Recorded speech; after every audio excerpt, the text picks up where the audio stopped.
नमस्कार बच्चों, आप सभी को बाल शिक्षा अकादमी में स्वागत है। मेरा नाम अमन कुमार और आज हम लोग पश्चिम बंगाल बोर्ड द्वारा निर्धारित 12वीं कक्षा की पुस्तक हिंदी पाठ संचयन के प्रथम पृष्ठ अर्थात काव्य के प्रथम पाठ कबीर के पद पढ़ेंगे, समझेंगे और जानने की चेष्टा करेंगे। और यदि यह आपको वीडियो अच्छी लगती है तो चैनल को सब्सक्राइब कीजिएगा और वीडियो को लाइक कीजिएगा और अपने दोस्तों के साथ शेयर कीजिएगा।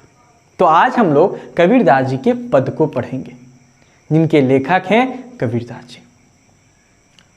अब कबीरदास जी क्या हैं, कौन हैं, उनकी विचारधारा कैसी है, इन सब चीज को जानने की चेष्टा करेंगे। और आपके एग्जाम में कबीरदास जी अत्यंत महत्वपूर्ण हैं क्योंकि यहीं से काफी नंबर आपको देखने को मिलते हैं। करीब शॉर्ट क्वेश्चन तो आपको 2 नंबर तो इसमें से गिरेगा ही गिरेगा और एक लॉन्ग क्वेश्चन अवश्य देखने को मिलेंगे। टोटल 7 से 8 क्वेश्चन अवश्य इसमें देखने को मिलते हैं। तो आज हम लोग कबीरदास जी के पद को पढ़ेंगे जिनके लेखक हैं कबीरदास जी। अब पद को पढ़ने से पहले हम थोड़ा कबीरदास जी के बारे में जान लेते हैं कि कबीरदास जी कौन थे, इनकी विचारधारा कैसी थी, कहाँ जन्म लिए, कब जन्म लिए, किस काल में जन्म लिए, इनकी सारे जीवन परिचय को जानने की चेष्टा करेंगे। और यहीं से अनेक प्रश्न पूछे जाते हैं। तो आइए और ध्यान से वीडियो को सुनिएगा, ध्यान से देखिएगा। कुछ भी दिक्कत हो तो कमेंट में अवश्य बोलिएगा। तो शुरू करते हैं। कबीरदास के पद, लेखक हैं कबीरदास जी, कबीर के पद और लेखक हैं कबीरदास जी। तो कबीरदास जी के बारे में जानने की चेष्टा करेंगे। तो कबीरदास जी जिनका जन्म काशी में 1398 ईस्वी में हुआ था, वही काशी जिसे संस्कृतियों का नगरी माना जाता है, वही काशी जिसे मध्यकाल में भारत का दिल माना जाता है, वही काशी जहां पर सभी धर्म वास करते हैं, वही काशी जहां पर प्रेम की धारा बहती है, वही काशी जहां पर सभी की संस्कृतियों का सम्मान किया जाता है, जिसे लोग प्रेम से संस्कृतियों का पाठशाला करते हैं, वही काशी जो उस समय वाणिज्य का व्यापक केंद्र था। कई दूर दूर से लोग आते थे वहाँ पर व्यापार करने और वहीं पर बसे थे, वहीं पर जन्मे थे कबीर, जिनका जन्म 1398 ईस्वी में हुआ था काशी में। अब इनके जन्म होने पर भी 2 कहानियां हैं कि कैसे इनका जन्म हुआ, किस आधार पर हो, तो इसको जानने की चेष्टा करेंगे।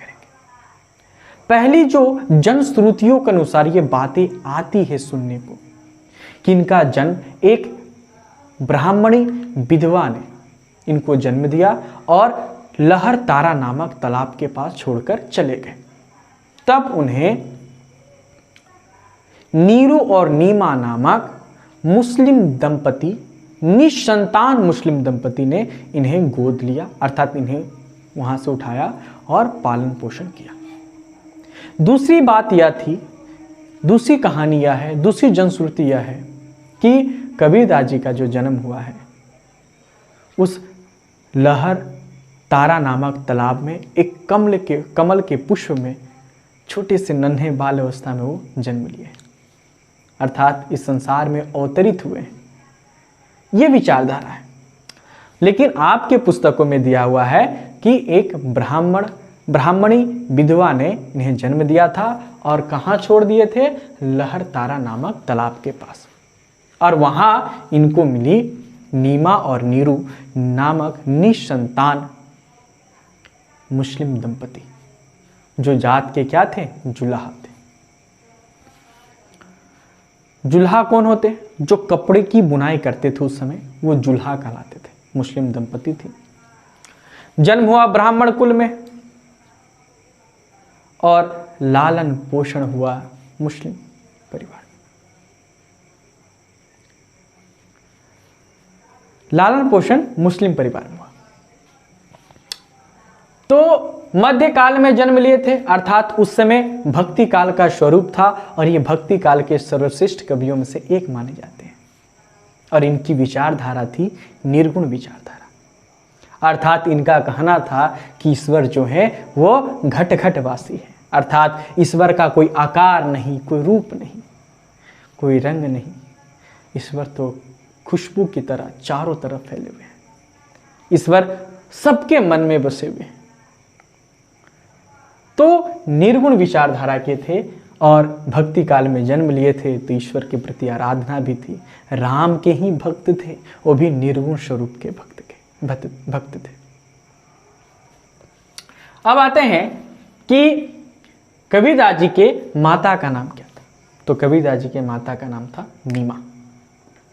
मुस्लिम दंपति नीमा और नीरू ने ही इनका लालन पोषण किए थे, जो जात से क्या थे, तो जुल्हा थे, कपड़ा बुनने का पेशा था इनका। पिता का नाम क्या है, तो नीरू। अब संसार में जो भी कोई आते हैं तो बिना गुरु से या गुरु के शरण में बिना आए परिपक्व नहीं होते, अर्थात उन्हें समाज की ज्ञानता प्राप्त नहीं होती। इस संसार में हर वस्तु जो उपस्थित है, विद्यमान है, उसकी ज्ञान प्राप्त नहीं होती। तो कबीरदास जी भी संसार में आए और उन्होंने भी उस पूरे काशी में स्वामी रामानंद जी को अपना गुरु बनाया। इसके पीछे भी कहानी है कि जब वो रामानंद जी के पास जाते हैं मिलने के लिए कबीरदास जी, तो स्वामी रामानंद जी बैठे हुए थे और ये जाते हैं कि प्रभु स्वामी मुझे भी आप शिष्य बना लीजिए, मैं भी राम की उपासना करूंगा। तो रामानंद जी, ये जनश्रुति बातें हैं कि रामानंद जी पूछते हैं कि तुम कौन हो। तो कबीर कहते हैं कि मेरा नाम कबीर है। तो किस जात से हो, तो जुल्हा है।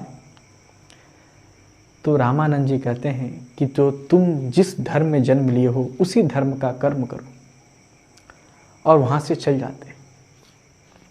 लेकिन कबीरदास जी, उनकी यह खासियत थी कि